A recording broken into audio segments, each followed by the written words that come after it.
सभी को नमस्कार। आज जो है हम बीपीएससी के जो 64th बीपीएससी में क्वेश्चंस पूछा गया था हिस्ट्री का, उसको लेकर आए हैं आप सभी के सामने। तो चलिए आज हम 64 बीपीएससी का जो डिस्कशन है हिस्ट्री का वो करते हैं। इससे पहले जो है हम 60 से 62 और 63 का जो है बना चुके हैं, जाकर के आप देख सकते हैं यूट्यूब पे, और बेहतरीन ढंग से बनाया हुआ है। तो चलिए हम इस वीडियो को जो है स्टार्ट करते हैं आपका टाइम बिना गंवाए हुए। पहला क्वेश्चन है, भारत में पशुपालन एवं कृषि प्राचीनतम साक्ष्य प्राप्त हुए हैं। कह भारत में पशुपालन एवं कृषि का जो है प्राचीन काल में कहाँ से साक्ष्य प्राप्त हुआ है। ठीक है, तो चलिए इसका आंसर जो है ढूंढते हैं। पहला है अंजीरा से, दूसरा है अदम्बा सदात से, दोनों गलत है। किलीगुल मोहम्मद से, ये भी गलत है। इसका सही आंसर जो है मेहरगढ़ होगा। क्या होगा? मेहरगढ़। चलिए इसको जो है थोड़ा विश्लेषण से जानते हैं इसके क्या क्या यहाँ पे साक्ष्य मिला है। भारतीय उपमहाद्वीप में पशुपालन एवं कृषि का प्राचीन स्थल मेहरगढ़ को माना जाता है, जो 7000 ईसा से ईसा पूर्व से 5500 ईसा पूर्व के मध्य माना जाता है।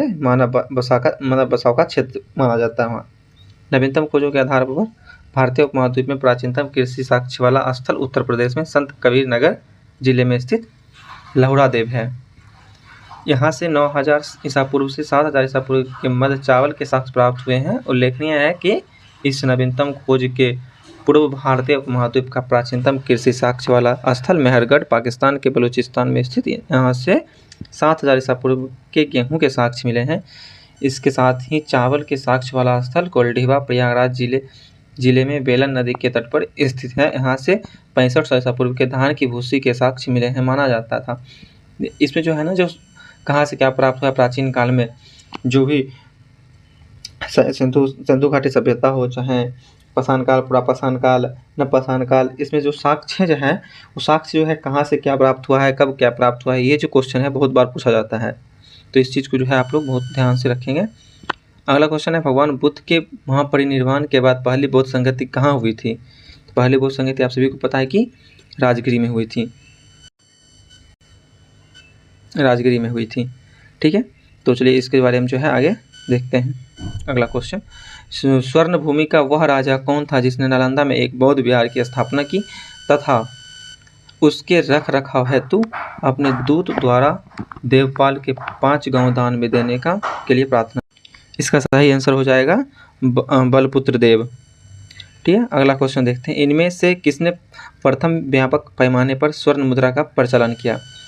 इसका सही आंसर होगा भीम कटफिसेस। जो भीम कटफिसेस जो स्वर्ण मुद्रा का जो है सबसे व्यापक रूप में जो है प्रचलन किया था। ये था कुषाण शासक। ठीक है, कुषाण शासकों द्वारा व्यापक पैमाने पर स्वर्ण मुद्रा का प्रचलन प्रारंभ करना भारतीय उपमहाद्वीप में उनका सबसे महत्वपूर्ण योगदान था। कुषाण शासक भीम कटफिसेस को स्वर्ण मुद्राओं के प्रचलन का श्रेय प्राप्त है। अगला क्वेश्चन है, इनमें से किसने सर्वप्रथम व्यापक पैमाने पर स्वर्ण मुद्रा का प्रचलन किया। तो वही भीम कटफिसेस हो जाएगा। इस जो सेम क्वेश्चन पूछ दिया था रिपीट हो गया है। पेरिपल्स ऑफ द इरिश्रियन सी किसने लिखी है। इसका सही आंसर हो जाएगा जो कि पेरिपल्स ऑफ द इरिश्रियन की जो लेखक है रोमन पेरिपल्स। ठीक है, जो इसमें कहीं भी नहीं है ऑप्शन में, तो इसका सही आंसर हो जाएगा ई। पेरिपल्स ऑफ द इरिश्रियन सी एक ग्रीको रोमन पेरिपल्स है। यह रोमन मिस्र के बंदरगाहों से नेविगेशन और व्यापार के अवसरों का वर्णन करता है। इसे लगभग 60 ईस्वी में अलेक्जेंड्रिया ने एक अनाम नाविक ने लिखा। इसने भारत से आयात तथा निर्यात की जाने वाली वस्तुओं का भी उल्लेख किया है। अगला क्वेश्चन है, कश्मीर का अकबर नाम से प्रसिद्ध सुल्तान कौन था। ठीक है, इसका सही आंसर हो जाएगा ऑप्शन नंबर डी, सुल्तान जैनुल आबिदीन। अकबर के समान धर्म सहिष्णुता एवं सामाजिक कार्यों के लिए सुल्तान जैनुल आबिदीन को कश्मीर का अकबर कहा जाता है। उसने संस्कृत के अनेक महत्वपूर्ण ग्रंथों का अनुवाद कराया तथा श्री भट्ट और मंसूर बिन अहमद जैसे वैदियों को संरक्षण प्रदान किया। अगला क्वेश्चन, बिहार पर बख्तियार खिलजी के हमले का पहला विवरण कहाँ से प्राप्त होता है।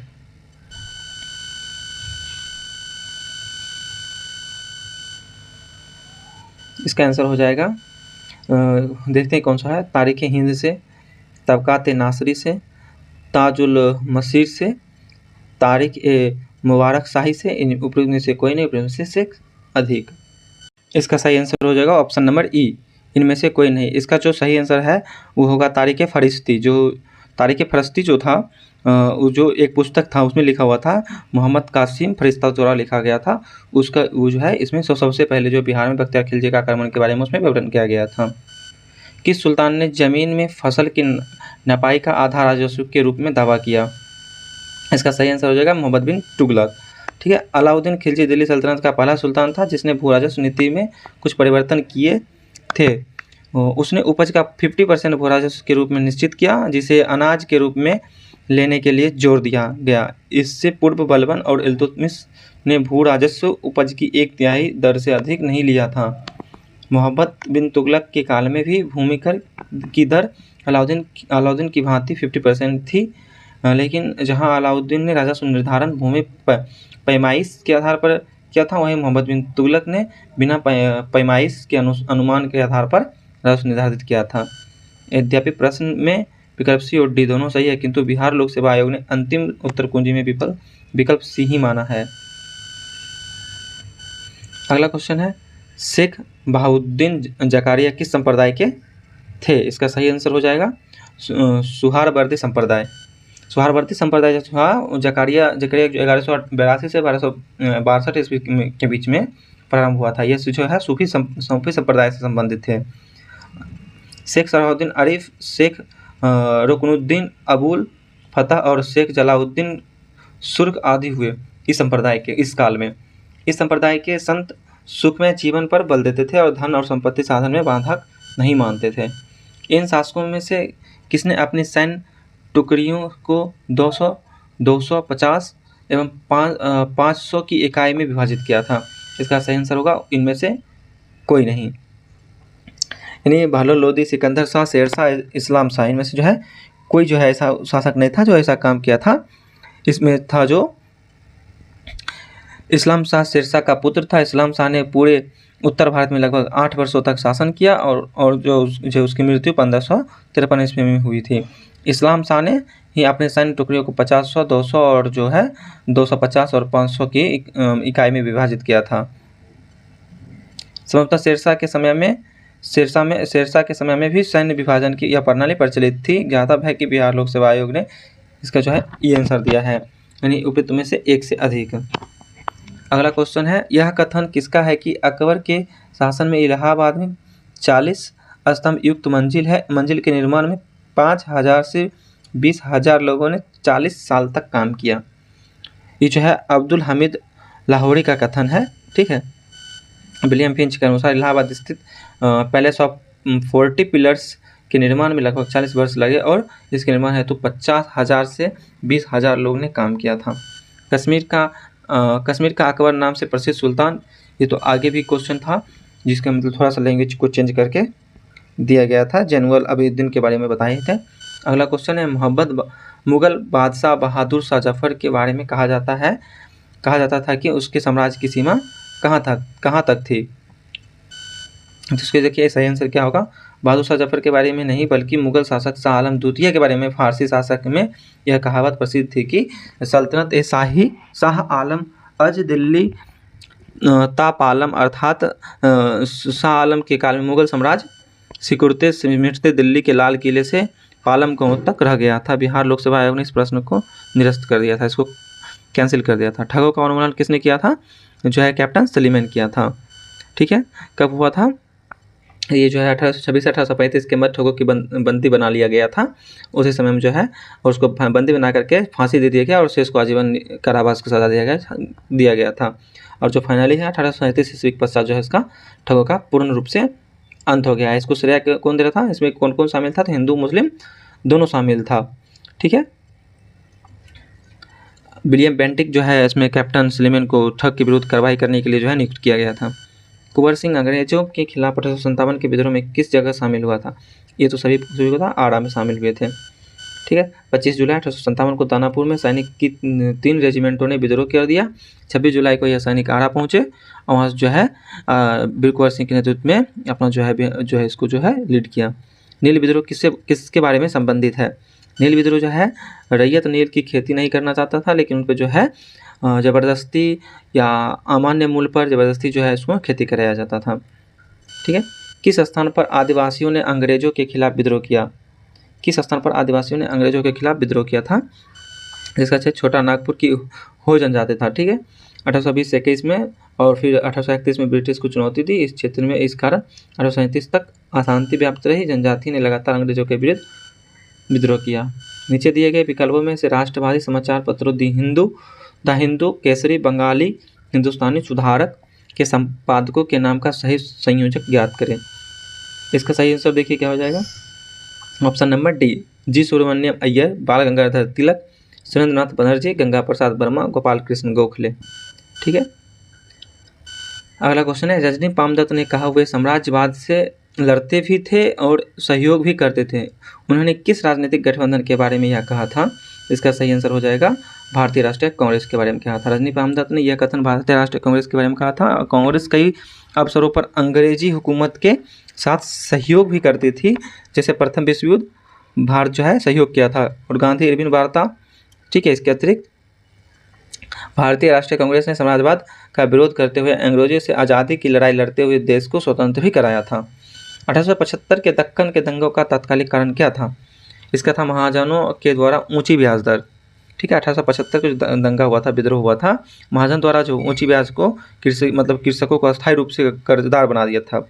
भूराजस्व की ऊंची ब्याज दर और कृषकों की अशिक्षा और गरीबी के कारण उनके खेत घर आदि को गिरवी रखना पड़ता था। यही सब कारण था जिसके इसी परिस्थिति में 1875-76 में अकाल भी देखने को मिलता है। ठीक है। इसी कारण जो है दक्कन के दंगे को रूप में उभर के आया था। बिहार किसान सभा से कौन जुड़ा हुआ था? इसका सही आंसर हो जाएगा कौन सा जुड़ा हुआ था? सहजानंद सरस्वती के नेतृत्व में, और स्वामी सहजानंद सरस्वती ने ही जो है 1929 में बिहार किसान सभा की स्थापना भी किया था। बिहार के गाँव में करने वाले कार्यबंद जिसमें था कार्यानंद शर्मा, राहुल संकृत्यान, पंचान शर्मा, यादुनंद शर्मा आदि सब जो थे उसमें थे। इसका सही आंसर हो जाएगा उपरोक्त में से एक से अधिक। गांधी जी के असहयोग आंदोलन में लोगों को शराब से परहेज करने का आग्रह किया गया। फलस्वरूप सरकार के राजस्व में भारी कमी आई। एक प्रदेश की सरकार ने लोगों को फिर से शराब पीने को प्रेरित करने के लिए प्रमुख व्यक्तियों की एक सूची प्रसारित की जो शराब पीते थे। उस प्रदेश का नाम बताइए जो मतलब करने के बावजूद भी मतलब जो है नहीं माना था। वो था बिहार। बिहार ऐसे भी कहाँ मानता है। गांधी जी के असहयोग आंदोलन के फलस्वरूप लोगों के शराब से परहेज करने के चलते सरकार के राजस्व को भारी कमी आई। अतः बिहार एवं उड़ीसा की सरकार ने शराब को स्वास्थ्य के लिए हितकारक प्रभावों को प्रसारित करने के लिए ऐसे महान एवं प्रसिद्ध लोगों की एक सूची जारी की जो शराब को सेवन करते थे। इस सूची में Sikandar, Julius Caesar, Napoleon, Shakespeare आदि शामिल थे। अगला क्वेश्चन है, 1929 के कांग्रेस अधिवेशन में पूर्ण स्वराज का पताका किसने उठाया था? पंडित जवाहरलाल नेहरू ने। सभी को पता है। नमक सत्याग्रह के दौरान बिहार में लोगों ने नमक बनाने के साथ साथ किस प्रकार के विरोध के द्वारा सरकार का विद्रोह किया था? चौकीदारी के द्वारा। 6 अप्रैल 1930 के बिहार के सारण जिले में नमक सत्याग्रह की शुरुआत हुई और सारण और चंपारण जिले में सत्याग्रह शुरू करने वाले बिहार के पहले 2 जिले थे। और बिहार में लोगों ने नमक बनाने के साथ साथ चौकीदारी कर के द्वारा सरकार का विरोध किया था। ठीक है। और ये बहुत अत्यधिक सफल रहा था। अगला क्वेश्चन है, फरवरी 1938 में बिहार की चुनी हुई सरकार ने किस कारणवश इस्तीफा दिया था? इसमें राजनीतिक बंदियों को छोड़ना। जो भी हमारे जो राजनीतिक थे जो इसमें लड़ाई लड़ रहे थे उसको जो है जेलों में बंद कर दिया गया। तो उन्हीं को रिहा करने के लिए ये जो है इसको जो चुनी हुई सरकार को इस्तीफा देना पड़ा था। अतः सदैव सहमति के साथ और अक्सर वाणिज्य मंडल के निर्देशों पर भारत सरकार चलती है और इसे व्हाइट मैन्स वार्डन कहा जाता है। यह किसने कहा था? ये जो है सच्चिदानंद सिन्हा कहा था। ठीक है। अगला क्वेश्चन है, पुस्तक poverty and un British rule in India किसने लिखी? ठीक है। इसका सही आंसर होगा दादा भाई नौरोजी। ठीक है। Poverty and on British rule in India नामक पुस्तक के लेखक दादा भाई नौरोजी थे। निम्न में से कौन सा एक राष्ट्रवादी समाचार पत्र नहीं था? इसमें समाचार पत्र एक जो है दी हिंदू राष्ट्रवादी ही था, बंगाली तो था ही, दी महाराष्ट्र भी था, दी टाइम्स ऑफ इंडिया नहीं था। ठीक है, ये तो उसके बाद का है। इसका सही आंसर हो जाएगा डी। ठीक है, तो चलिए इस वीडियो को जो है यहीं पे समाप्त करते हैं। अगले वीडियो में जो है हम 65 बीपीएससी का हिस्ट्री का क्वेश्चन डिस्कशन करेंगे, और कुछ दिनों में जो है हम इरोटेरिया का जो टेस्ट सीरीज चल रहा है उसका भी डिस्कशन करने वाले हैं आप सभी के साथ। तो इस वीडियो के साथ बने रहिएगा। ठीक है, धन्यवाद।